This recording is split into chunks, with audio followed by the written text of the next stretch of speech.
Olá, concurseiro, concurseira.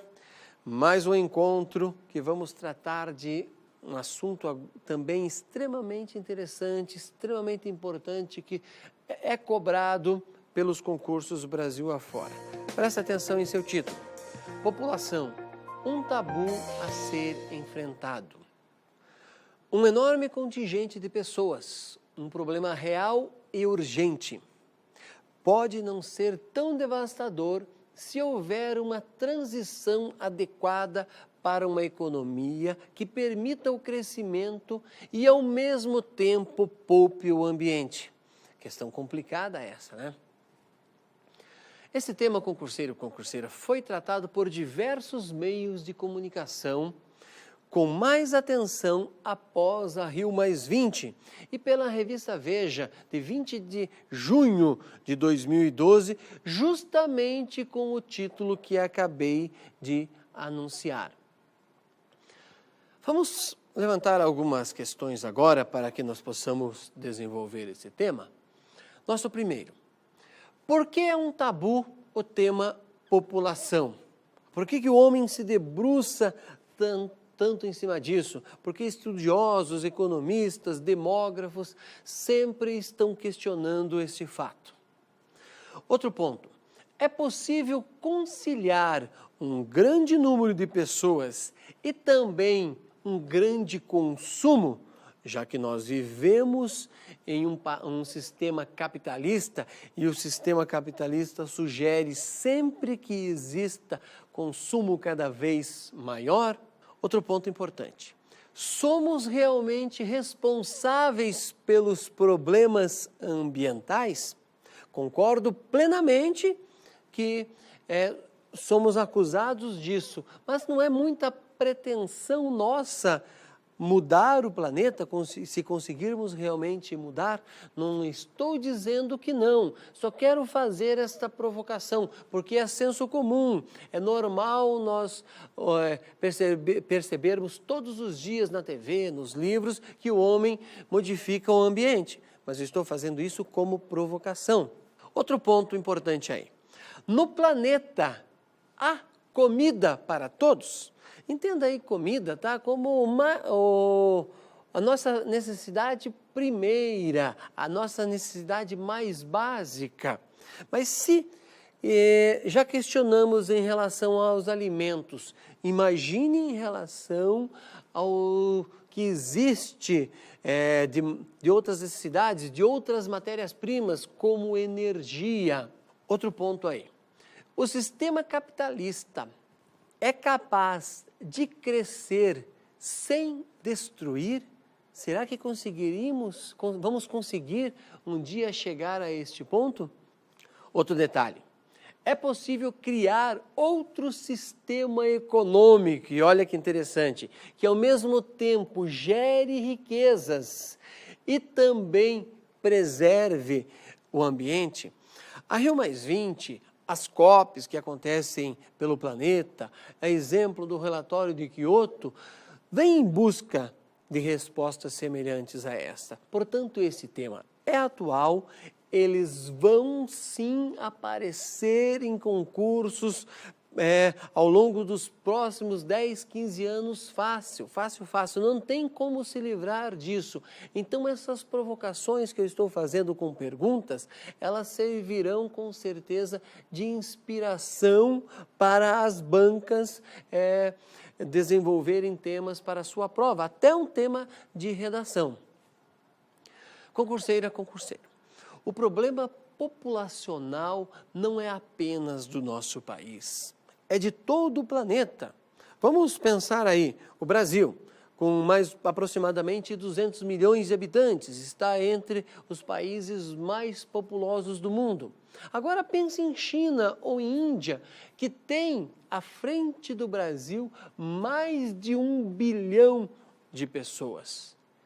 Aí vai e pensa nos Estados Unidos, que só tem apenas em torno de 300 milhões de habitantes, mas que sozinho consome 1/4 de toda a riqueza que é produzida em nosso planeta. A partir disso que eu acabei de falar, você percebe que existe uma distribuição desigual no planeta de pessoas e de consumo. Concurseira, concurseira. Esta é uma preocupação mundial. Existem inúmeros tabus em relação ao tema população. E devemos entender o seguinte, quando esses tabus estão relacionados com questões culturais, com questões religiosas, por isso que os governos acabam tendo muito melindre na hora de discutir esses dados. Mas também, dentro dessas questões culturais, estão relacionadas aí questões ambientais, políticas, econômicas, que acabam envolvendo toda a população. Para dar um exemplo bastante prático, vamos lá. Você sabe que existe o controle de natalidade e o planejamento familiar. Falando assim, parece algo banal. Mas politicamente isso tem uma importância muito grande. Você já imaginou, num país de uma religião ligada ao cristianismo, por exemplo, o governo impor o planejamento familiar ou o controle de natalidade? Isto acaba sempre caindo em questões religiosas. A gente sabe de como o Vaticano se posiciona em relação a isso. E é claro que o governante pode perder votos em relação a isso. Só para você ter uma ideia como a questão é complicada quando se trata deste tema. Concurseiro, concurseira, um detalhe rápido aí, que você diferencie planejamento e controle. O controle é feito pelo Estado. O Estado determina quantos filhos uma família pode ter ou o tamanho das famílias. Planejamento advém da capacidade que cada família tem de fazer planos do número de filhos que ela consegue sustentar. Só que isto só é possível se você tem uma população com um nível de escolaridade alta, livre de determinados preconceitos. E a partir disso o casal sentem juntos e os dois decidam, olha, ganhamos tanto e a partir daí podemos criar, dar tal educação para tantos filhos. Então, esse detalhe é importante e é claro que se existe o planejamento, acaba tendo menos problema com questões culturais ligadas ao fator religioso. Lá no início eu falei sobre tabu populacional. E ainda disse que você devia ficar com essa questão. Por que isto é um tabu? Concurseiro, concurseira, esse é um fato novo na nossa história. O número de habitantes que o planeta tem e a idade que as pessoas estão atingindo e, ao mesmo tempo, o consumo que as pessoas estão atingindo. Então, 3 fatores aí. A idade que estamos atingindo, perfeito, o número de habitantes que o planeta está atingindo e o consumo. Por que isso é tabu? Pensa comigo, há 10 ou há 8 mil anos, mais ou menos, que o ser humano aprendeu a ser sedentário. Veja comigo este mapa, acompanhe. Aí você tem 2 pontos, tanto a Mesopotâmia como também a região do Nilo. Existem outros no planeta, mas vamos, só para lembrarmos historicamente, 2 pontos que o ser humano aprendeu a ser sedentário. Aí, mais ou menos, do ponto de vista histórico, o fim da chamada Idade da Era do Gelo. Olha que dado interessante, esta informação que eu acabei falando aí, que é o fim da chamada Idade da Era do Gelo, pessoas que estudaram muito isso geraram até aquele filme, que foi uma série de 3 que fez muito sucesso por todo o planeta, que atinge crianças e adultos. Só para a nível de curiosidade este ponto. Então, a partir do momento que nos tornamos sedentários, conseguimos fazer o quê? Produzir mais alimentos, passamos a viver mais. quando passamos a viver mais e o consumo se tornou maior, também aprendemos a explorar a natureza de uma outra forma e a retirar mais dados, mais recursos da natureza. E olha, até chegarmos à Revolução Industrial em 1750.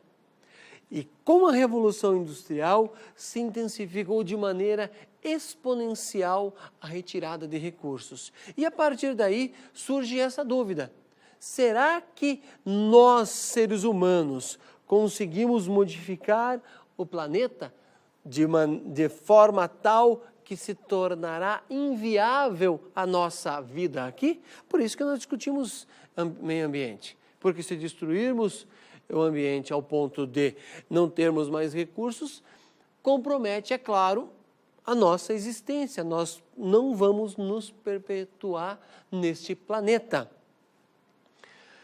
Então, a Revolução Industrial é um marco, porque as máquinas acabaram acelerando a exploração desses recursos. E alguns já questionam o seguinte: por que eu tenho que ter acúmulo de determinados objetos, de determinados recursos?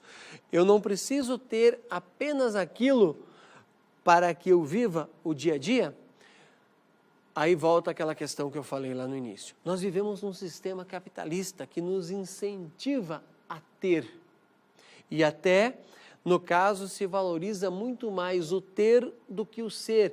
Hoje já se começa a questionar muito mais isso. Se nós estivéssemos no tempo da Guerra Fria e eu fizesse essa pergunta agora para vocês, eu já seria taxado como comunista. Como é que alguém pode questionar o sistema capitalista, já que ele me proporciona tantas regalias, tanto bem-estar? Só que naquele momento da Guerra Fria, nós não pensávamos em meio ambiente. Hoje, questionar o sistema capitalista não é mais coisa de comunista. E pode ser também das pessoas ligadas ao meio ambiente. Concurseira, concurseiro. Quando o ser humano se torna sedentário, nesse mapa que eu mostrei para você da Mesopotâmia e do Rio Nilo, o que acontecia? O planeta, segundo estimativas, é claro, segundo estimativas, tinha apenas 5 milhões de habitantes. Fazendo uma conta rápida aí, concurseiro, concurseira, cada habitante tinha naquela época, naquele instante, aproximadamente 30 quilômetros quadrados de terra para que ele pudesse explorar. Explorar de que maneira? Caçando, plantando, ou seja, ele ia extrair desses 30 quilômetros tudo, 30 quilômetros quadrados, é bom dizer isso, tudo o que ele precisava para que ele vivesse. E automaticamente, qualquer transformação que causasse no espaço, o que ia acontecer? A natureza conseguiria repor e a nossa presença era praticamente imperceptível. Hoje, 1000 anos depois, concurseiro, concurseira, diga-se de passagem, um período muito pequeno do ponto de vista geológico, já atingimos a casa dos 7 bilhões. Pense 7 bilhões perto de 5 milhões. É muito grande a diferença. E a terra firme que temos hoje é em torno de 2 quarteirões. Comparando 2 quarteirões, é muito pequeno essa parcela em relação aos 30 quilômetros para podermos explorar. Se formos analisar de maneira correta, já esgotamos toda a superfície da Terra em termos de exploração, porque nós retiramos muito mais do que precisamos. Quando eu fiz a comparação anterior, lá no início, quando o homem se torna sedentário, se entenda que ele só estava retirando o que precisava, só as suas necessidades diárias. Hoje já não é isso. Nós tiramos muito mais, por isso que a conta não fecha. Isto é claro. Olhando para o planeta, a conta não fecha na hora que nós pensamos em exploração de recursos. E você tem que diferenciar aí algo que parece banal, mas não é, aqueles chamados recursos renováveis e os não renováveis. E olha que interessante, tem vários paradigmas aí que podem ser alterados. Se você entrar numa biblioteca hoje, pegar livros dos anos 70 e 80, os livros didáticos dos anos 70 e 80, e olha, veja a importância de um livro didático aí, dizia o seguinte: água é um recurso natural e inesgotável e renovável. Precisou passar aí mais de 20 anos, chegarmos ao fim dos anos 90 para percebermos que a água é sim um recurso natural, mas a água potável não é renovável no ritmo de exploração que temos hoje. Só se aparecer uma tecnologia que torne barato a dessalinização e consiga se transportar a longas distâncias a água do mar. Mas do jeito que está hoje, não vamos ter água potável por muito tempo. E a água é a nossa principal necessidade quando falamos de alimentos. Concurseiro, concurseira, veja essa reportagem que eu separei e que trata do tema que nós estamos discutindo. Acompanhe.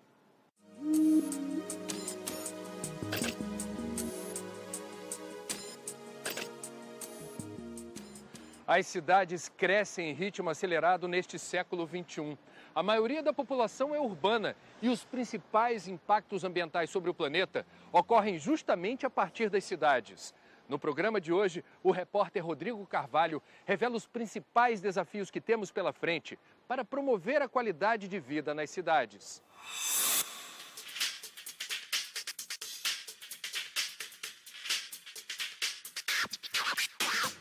Dados divulgados recentemente pelas Nações Unidas confirmam com números o que fica claro nas ruas. O crescimento das grandes cidades está fora de controle. Até 2050, a população do planeta chegará a 9 bilhões de habitantes, dos quais 6,3 bilhões vão estar nas cidades, quase o dobro do número atual. 2 bilhões pertencerão à classe média, motor do consumo. Até 2030, as cidades vão ocupar uma área adicional de 1,5 milhão de quilômetros quadrados, o equivalente aos territórios de França, Alemanha e Espanha. Hoje, as cidades ocupam 5% do planeta, mas 70% das emissões mundiais de CO2 estão relacionadas às necessidades da vida urbana.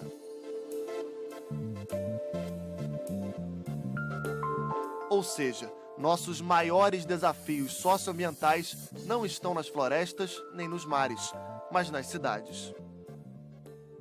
Cities are not a problem for energy in the environment. They're actually the best solution because, in fact, by making our footprint more compact, like we actually do less damage to nature, not more. You know, it's often thought that somehow or other the rural living is so green, and to a certain extent, if you're really imagining a very traditional rural life, that's possible. But that traditional rural life is one that's mired in poverty and infant mortality.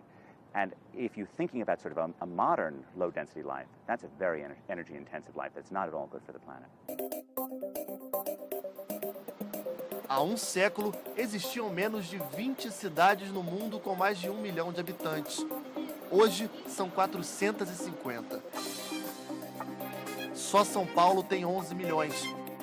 E em plena cidade das oportunidades, uma pesquisa recente revelou um traço de insatisfação nos habitantes.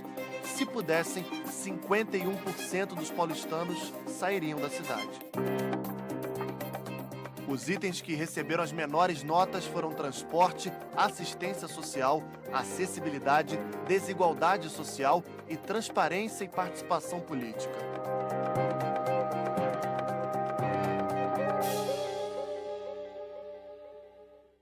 Concurseiro, concurseira, matérias como essa que você acabou de ver vão surgir ainda e elas servem para que a gente estude, para que nós possamos ampliar o nosso conhecimento sobre o tema.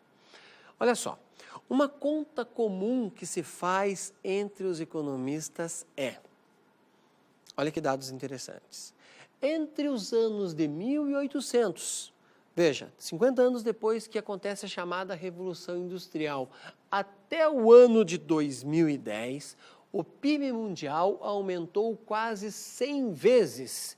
Isto é resultado de quê? Do crescimento tanto econômico quanto populacional. Automaticamente, concurseiro, concurseira, o que você entende? Se aumentou o PIB quase 100 vezes, aumentou o quê? A exploração do meio ambiente.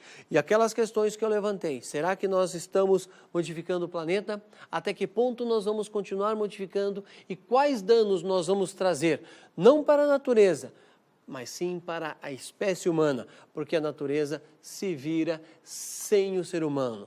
Nós que não conseguimos nos virar ou sobreviver sem a natureza. Resolução de questão.